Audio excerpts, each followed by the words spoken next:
Bienvenue dans ce journal. Mesdames, Messieurs, bonsoir. Voici pour vous les titres.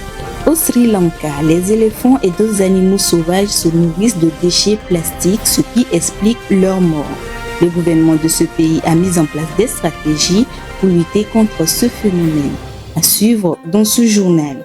L'algoculture ou la culture des algues au Kenya permet à la population de ce pays d'avoir une source de revenus et lutter contre la famine. Également, les changements climatiques provoquent la hausse des températures des eaux de l'Atlantique et placent cet océan sous la menace des ouragans. C'étaient les titres. Place au développement.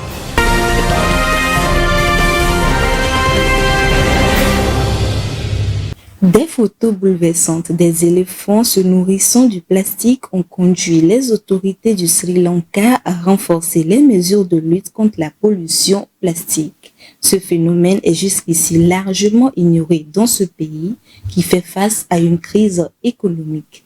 Les précisions dans ce commentaire. En 10 ans, le décès d'une vingtaine de pachydermes et d'innombrables autres animaux sauvages ayant avalé le plastique à usage unique, une loi interdisant cette substance doit entrer en vigueur dans les semaines à venir. Sacs, poubelles et autres emballages sont également accusés de boucher les égouts et de provoquer des inondations dans les zones urbaines. Il serait également à l'origine de recrudescence de la dengue, une maladie potentiellement mortelle transmise par les moustiques qui prolifèrent dans les eaux stagnantes. La vente d'une série d'articles en plastique à usage unique, nocifs pour l'environnement, difficilement recyclables et pouvant être facilement remplacés sera interdite. Sont notamment visés les couverts, les gobelets, les pailles et les guirlandes de fleurs. La mise en œuvre de cette nouvelle réglementation s'annonce compliquée. Le gouvernement avait à nouveau tenté en vain de faire interdire les sacs de course en plastique après un accident dans une immense décharge qui avait fait plus d'une trentaine de morts en 2017. Une montagne d'ordures s'était écroulée envahissant les cahutes d'un bidonville à la périphérie de la capitale Colombo. Outre le fait que les fabricants ne respectent pas la législation, le Sri Lanka en faillite a du mal à traiter ce qu'il produit. La crise économique historique qui a débuté fin 2021 a entraîné un amoncellement de déchets en raison d'une pénurie de carburant que subissent les camions à ordures. Selon les Nations Unies, ce pays d'Asie du Sud ne recycle que 3% des produits en plastique qu'il consomme, soit moins de la moitié de la moyenne mondiale qui se situe à 7,2%. Parlons toujours de la protection des pachydermes. La construction d'un parc éolien près d'une réserve naturelle abritant des centaines d'éléphants pose un sérieux problème en Afrique du Sud.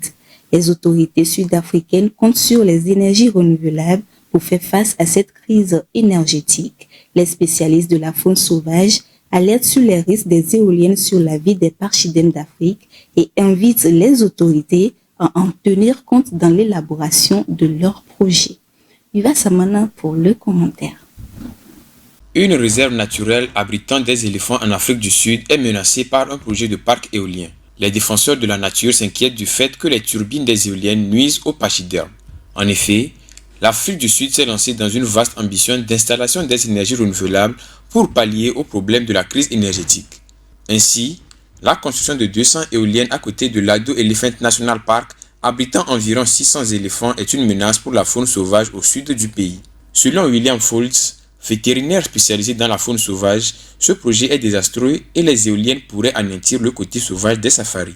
Il affirme ne pas être contre les éoliennes, mais les situer dans une zone à haute valeur environnementale et écotouristique va abîmer cet environnement et la vie de ceux qui y vivent. Les constructeurs du parc éolien, dont l'entreprise française EDF, ont reçu l'autorisation du ministère sud-africain de l'Environnement qui assure avoir réalisé une étude d'impact environnemental. Cela ne suffit pas à convaincre les détracteurs du projet. Ces derniers affirment tenter une nouvelle action en justice. Un autre problème que craignent les spécialistes de la faune sauvage, c'est les troubles de communication. La spécialiste du comportement animal de l'Université de Vienne, Angela Stuger-Howard, alerte que les éoliennes font beaucoup de bruit et qu'il y a un risque réel que cela impacte sur le mode de communication des éléphants et leur niveau de stress. Jenny Smithy, guide nature et photographe animalière, trouve que les éléphants pourraient devenir très agressifs. Le constructeur et gestionnaire du parc éolien EDF exploite déjà un parc similaire à une dizaine de kilomètres du parc animalier depuis 2015. Il affirme qu'aucune plainte n'a été déposée et assure veiller sur la biodiversité du site.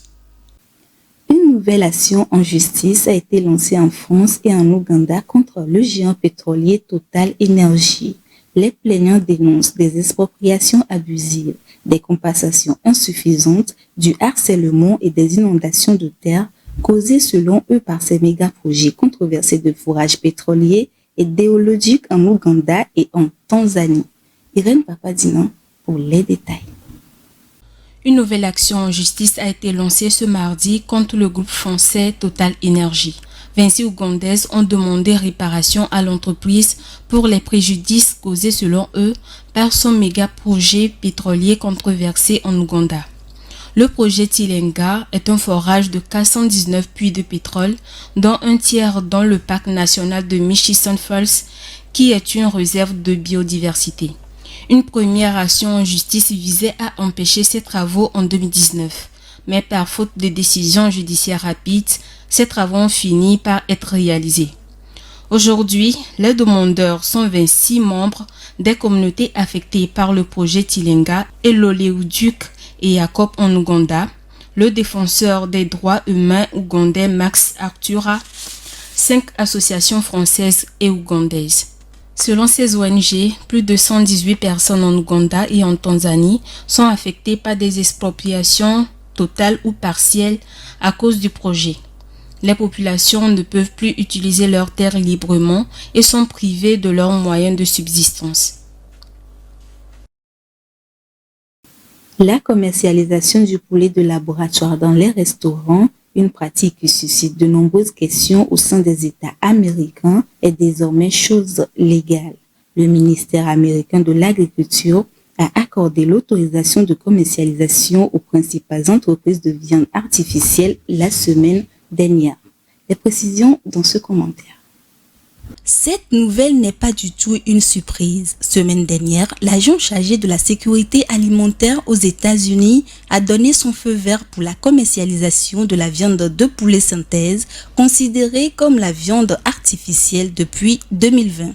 La fabrication de ces poulets implique un processus particulier. Des cellules sont prélevées sur des animaux puis cultivées en laboratoire dans des bioaérateurs pour se multiplier et enfin aboutir à une escalope ou une cuisse de poulet après le passage dans un moule dans des formes prédéfinies.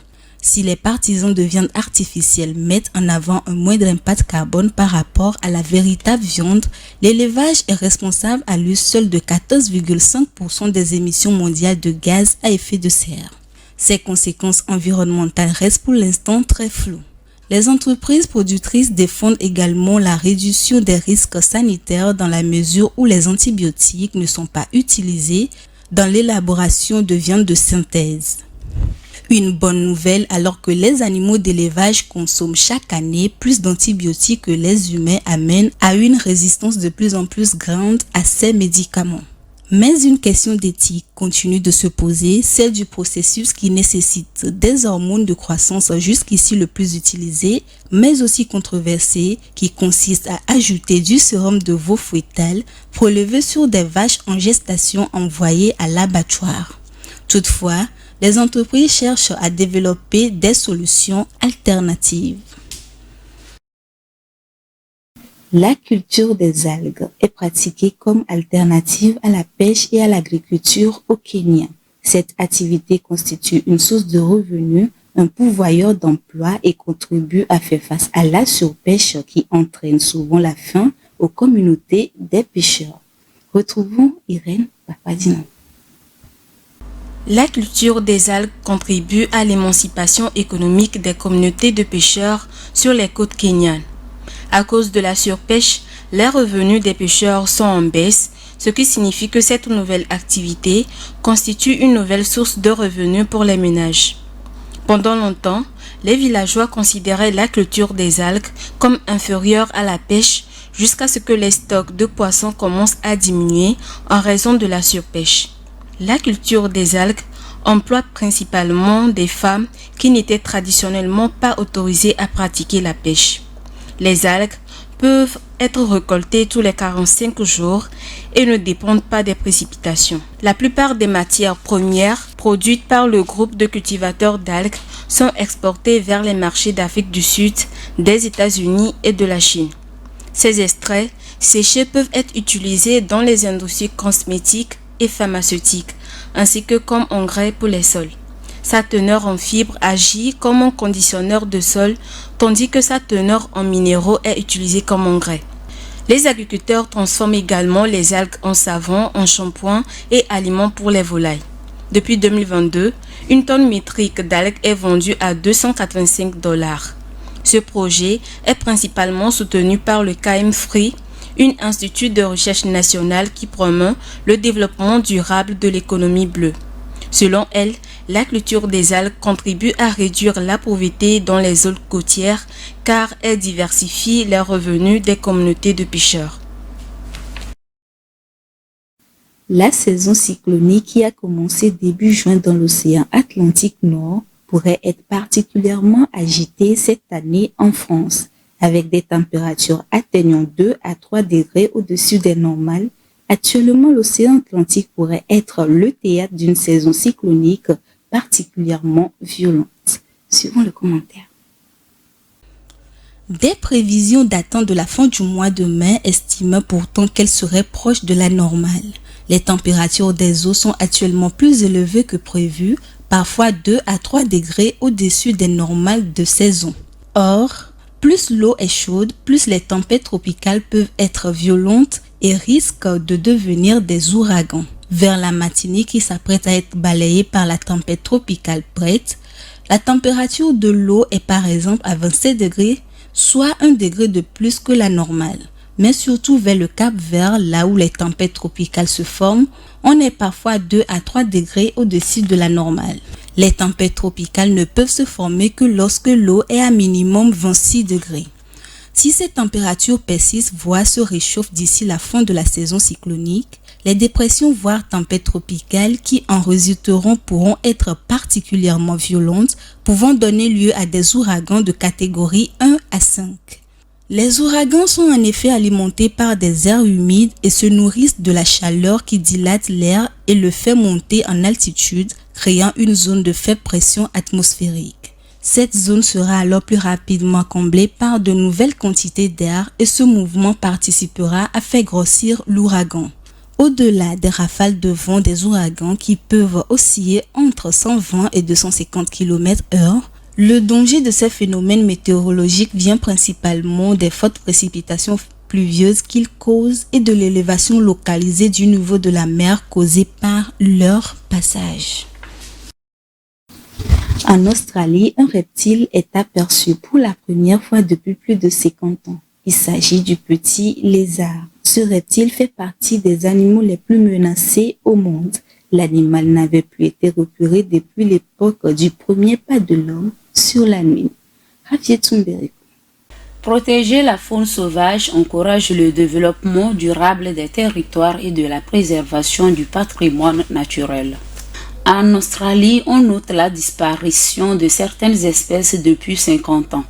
C'est le cas du petit lézard. Ce reptile menacé d'extinction a été contemplé pour la première fois depuis 1969, selon les autorités locales. Ce dragon de prairie sans oreilles a été découvert en février à l'ouest de Melbourne, dans l'état de Victoria. Selon la directrice de l'organisation de Zoo Victoria, Jenny Gray, le petit lézard fait partie des espèces les plus menacées au monde. Après 30 ans de recherche de cette espèce, sa découverte constitue un triomphe de leur carrière de préservation, a souligné Gary Peterson, responsable des espèces menacées au sein de Zoo Victoria. Le réchauffement climatique et les espèces invasives sont entre autres les causes des menaces des reptiles, a précisé l'Union internationale de conservation de la nature (UICN). Chaque année, les chats errants envahissants font des centaines de millions de victimes. À cela s'ajoute l'intensité et la fréquence des feux de forêt en Australie. La disparition de chaque espèce animale impacte les écosystèmes. Il est donc nécessaire de protéger les animaux car une biodiversité suffisante conduit à l'équilibre de l'environnement. Le sommet de Paris pour un nouveau pacte financier mondial s'est tenu la semaine dernière, réunissant un grand nombre de dirigeants de la planète afin de réfléchir à une réforme du financement international du développement. Plusieurs questions étaient au cœur des discussions. Quel est l'avantage pour les pays africains? Les éléments de réponse dans ce commentaire. Les enjeux pour les pays d'Afrique ont été évoqués au cours du sommet du nouveau pacte financier mondial.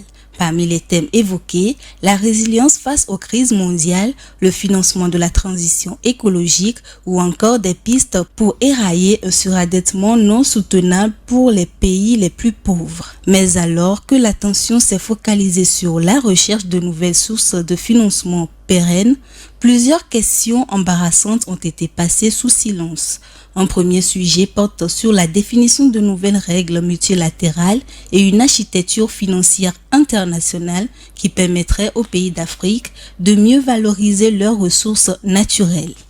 La transition énergétique et la numérisation des économies des pays industrialisés et en développement reposent sur des minerais et des métaux devenus stratégiques, voire critiques, dont regorge le sous-sol de certains pays africains.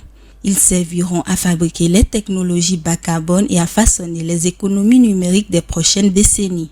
Au vu de la forte demande mondiale, la valeur de marché de ces ressources est sans doute très au-dessus des prix auxquels les pays africains les exportent à des prix négociés bilatéralement vers les nations qui sont entrées dans la guerre des métaux stratégiques, au premier rang desquels la Chine, devenue par ailleurs le premier créancier bilatéral des pays africains.